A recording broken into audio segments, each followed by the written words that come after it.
back again with another video. Again, thank you so much for keeping up with us. If you haven't already, please like, share, and subscribe to our video. If you're watching on Facebook, please hit that like button and that share button. And if you're watching us on YouTube, hit that subscribe button. Stay in tune to what we have in store for you guys. Okay? So for today's video, we are going to be discussing a holiday that is coming up very soon, and that is Halloween. And we're going to be discussing whether or not we should be celebrating this type of holiday, especially as Christians. So my husband's going to start us off with the origins of Halloween and how it actually started. Right, so we're going to go through our history, and as my wife said, Jackie said, we're going to start out with the origins of Halloween. And it all started around the 100 AD with the Celts. The Celts was a group of people that lived in Ireland, northern France, and the UK. And the start of their new year was November the 1st. And during that time, near the end of almost the start of winter, it was very cold, and a lot of people used to die because of the cold and pneumonia and stuff like that. Yeah. So they kind of associated that with the dead. So they celebrated a festival called Samhain on October 31st, signifying that the dead would come back to the earth during that time. So that's kind of where it started. And they would do bonfire, and parades, and dressing up in costumes, right, and things of that nature. Yeah, they would do those things. So that's where it started. And I'll let you tell us about All Saints Day. Yeah, so the next thing that happened, kind of how it merged into the church and everything, it started with the Roman Catholic Church. So initially on May 13, 609 AD, Pope Boniface V, he dedicated the Pantheon in Rome in honor of all Christian martyrs. So that's all those who have passed away, all the saints. They honored those people and they were dead. However, they also had like this big old feast on Martyrs' Day, and it was just established. However, later on, Pope Gregory III, he expanded the festival to include all the saints as well as all the martyrs. And because of that, he decided to change the date from May 13th to November 1st, right? Wow. And so by the 19th century, the influence of the Christianity had kind of spread into the Celtic lands around that time, and it gradually blended in with the supplanted Celtic rites, as my husband explained, the kind of traditions that they did in the Celtic lands, right? So in 1000 AD, the church made November 2nd All Souls Day, and it was a day to honor the dead. And, as the church was attempting to replace the Celtic Festival of the Dead with a related church, sanctioned holiday, it kind of got similarly, what's the word I'm looking for? It was similarly to the Samhain. Sorry, you guys. So it was similar to the Samhain, where they dress up and they had parades and things of that nature. And the All Saints Day celebration was also called All Hallows, right? Or All Hallowmas, All Hallowmas, All Hallowmas. And eventually, the two kind of merged together, and now we call it Halloween. So All Hallows Eve eventually became Halloween, right? So that is kind of how it kind of merged into the Western civilization, started from the Celtic, through the Roman Catholic Church, and now is highly celebrated. Well, before it went to the Western civilization, because that was before America came, because it was between 600 AD and 1000 AD.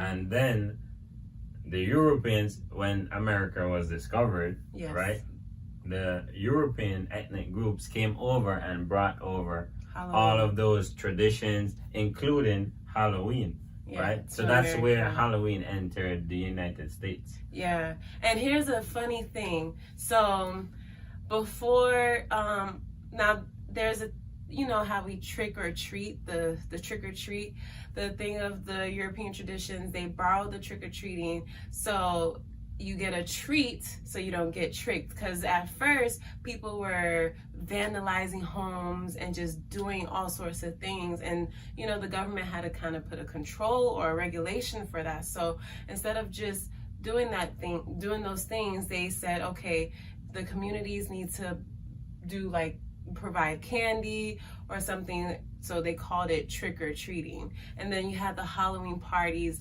that established in the 1920s and the 1930s, and with those things it became, the community said, you know, let it be less about the ghosts and the witches trying to mask it, and the goblins. So they try to mask it by making it look appealing to society. So the trick-or-treating revived again in the 1920s and the 1959s, and then later on it kind of just continued to get celebrated. And the very first Halloween movie was in 1978 called Halloween, which definitely spreaded the idea of Halloween to the masses. So when it entered the movie sector, yeah, everyone was hooked up on it, and that's when all the Halloween movies started. Right. After 1978. So that's the history of Halloween.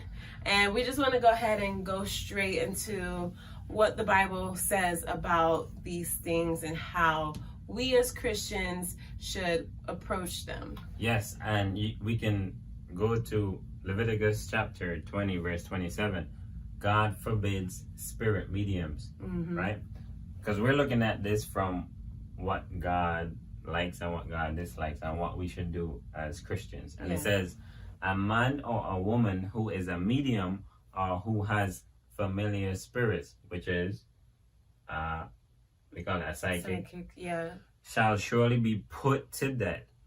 They shall stone them with stones. Their blood shall be upon them. So God is very serious, was very serious, and I'm sure is still very serious about people who have familiar spirits, or who can contact communicate with the dead. And we can look at Deuteronomy 18 verses 10 and 11, and we can also see a list of things that God forbids. For example, the first one is one that useth divination, which is a fortune teller. Next one, an observer of times, astrologer, an enchanter, a magician. Sometimes people dress up like magicians, right? So we're kind of tying it to the idea that Halloween brings, right? And a witch, you know, people dress up like witches, right? So we're tying it to what you see Halloween promotes, or the media promotes.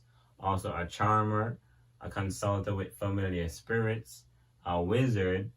Some people dress up like wizards, right? Harry Potter. I know. And a necromancer, which is very important. And a necromancer is a person who consults with the dead. Yeah. God forbids that. And remember, the whole idea of Halloween is that the dead comes back, right? That one night of the year, the dead is able to cross the borders from apparently the land of the dead to the land of the living. Yes, that's the idea of how Halloween came about. And that is how it is celebrated, by dressing up and having these parades and these bonfires and costumes and things of that sort. Yeah, that's why it's important to understand the state of the dead. Yes. It's very important to understand the state of the dead, because, you know, the Roman Catholic Church, even though they've, in the past, they were communicating, because they at first had the Pantheon, and then they moved their date to the All Saints Day. And All Saints Day was a day to recognize those who have passed away, and they figured that's a day that the dead will communicate with their loved ones. And God forbids, you know, any communication with the dead. And we must understand the state of the dead, because, and then my husband's going to go into that. Right, because we'll just go through one scripture, because one of our future studies will be on the state of the dead. Ecclesiastes chapters 9 verse 5 tells you what the dead knows. And it says, for the living know that they shall die, but the dead know not anything, right? So the dead cannot communicate with you because they know nothing. When you're dead, you're gone. So it's very important for that. So we're gonna go through some practical scenarios, because I know some of you who are watching maybe have kids or may have a spouse that or a partner that may be leaving Halloween and you may not. So we're gonna go through some practical scenarios. So I'm gonna start with the first one. How do you deal with visitors, right, who comes and knock on the door and say trick or treat? And say trick or treat. Do you just drive them away and say, I don't believe in Halloween and that's of the devil?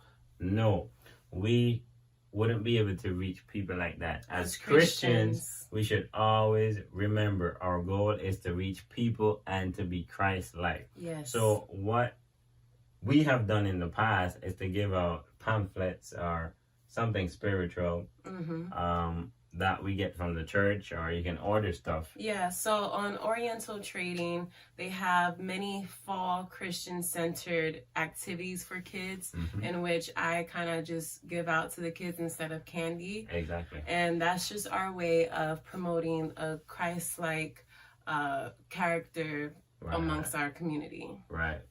And the next one. And so, the next question is, what do you do with your children, right? You have children who see other kids dress up in costumes and they want to do the exact same thing. They want the candy as well, too.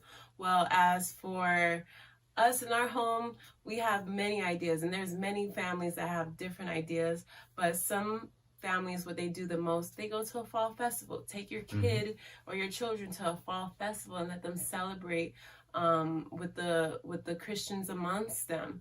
And if that's not an option and they really want to go trick-or-treating, instead of trick-or-treating for candy, what we do, we trick-or-treat for canned goods. So we decided with our son that instead of collecting candy, we will collect canned goods and give it to our closest donation center to give to the community. So he's learning community service and he's enjoying himself at the same exact time. And when he comes home, he'll probably get a candy or two. Yeah, and what about this one? That's a hard one. That's yours. So the next topic is family, where one is a believer and the other is not. So in this sense, communication is key. You've already been established as one unit. So I'm pretty sure there are many things as a family that you've probably had to agree upon. And this is just another topic that you have to agree upon. When it comes to Halloween in a family that is, one is a believer and the other is not, communicating with the other person is key, and trying to find ideas to do together as a family, which promotes, goodness, but not to condemn each other, is very key and healthy for the relationship. Yes.